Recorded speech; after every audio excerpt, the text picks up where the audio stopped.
Leprosy in the Bible, in Bible times, it stood for a number of diseases, primarily what we now call things like Hansen's disease, psoriasis, lupus, ringworm, and Favus.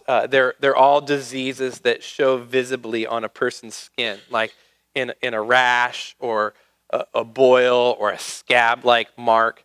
I was kind of curious, and so I looked up each one of these on Google, the pictures of them. I didn't bring them for a slide for you. I thought you'd be pretty grossed out, but if you want to go get grossed out after the service, you can go check that out. Today, with modern medicine, we've got a number of different treatments and ways that we try to treat these ailments. But back in Jesus' day, they didn't have much.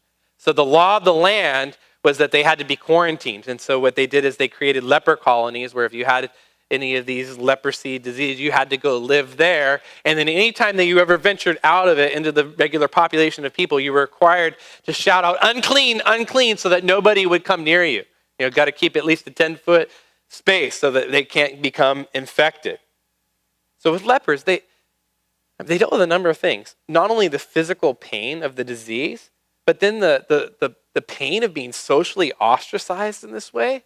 And then on top of that, really, the state of mind, the effect that it had on their mind psychologically. You can almost hear the pain in the man's voice in the story. Verse 12 says, when he saw Jesus, he falls on his face and he begs me, like, "Lord, if you're willing, you can make me clean.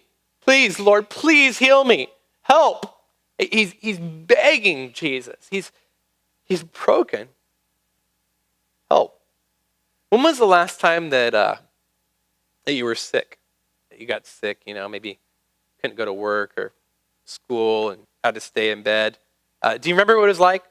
Do you remember the kind of thoughts and feelings that you had when you were sick, the things that went through your mind?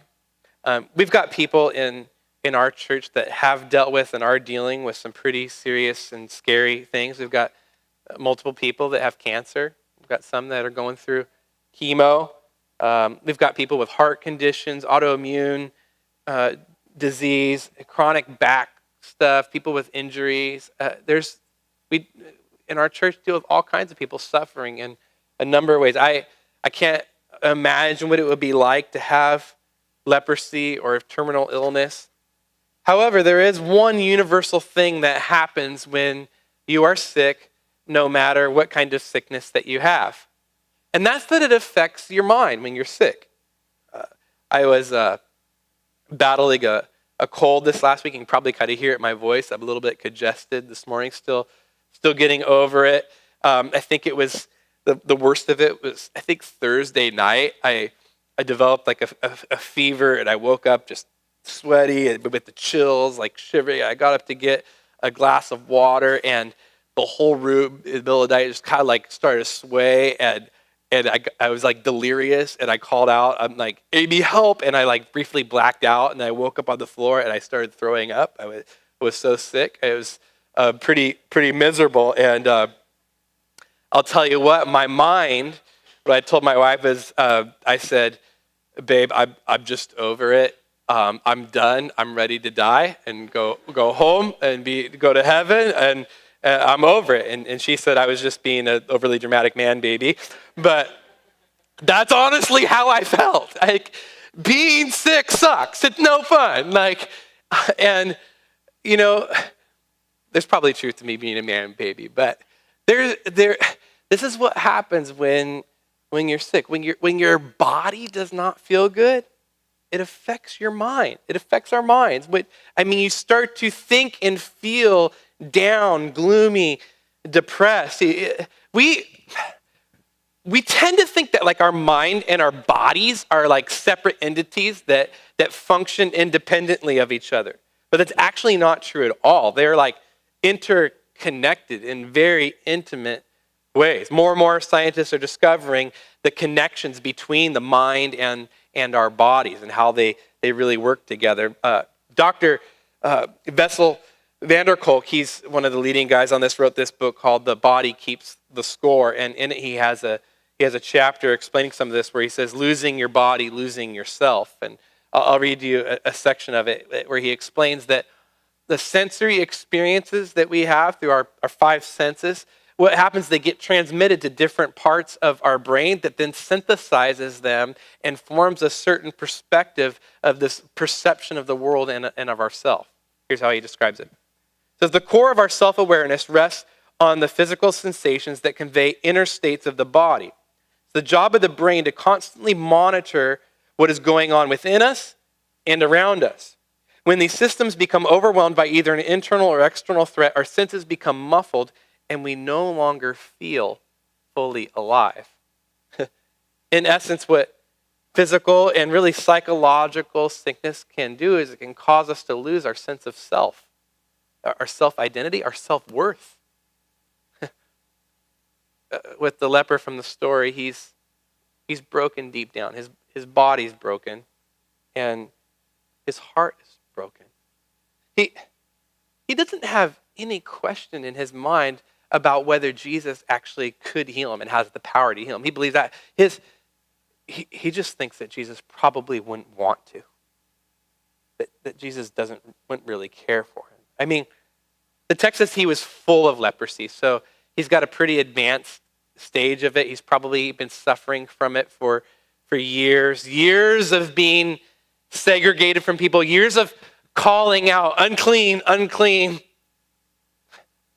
Years of nobody physically touching him where he tangibly felt love and care from another human being.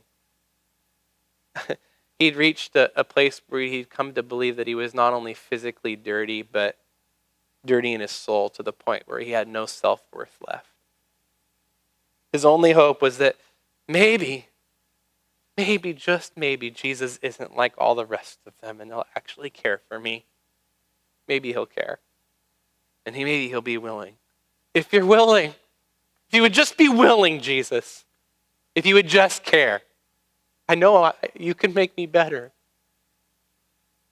For us today, we might not have leprosy, but we may have gone through and experienced things in our lives that have made us feel the same way. Some of you, you've been physically abused.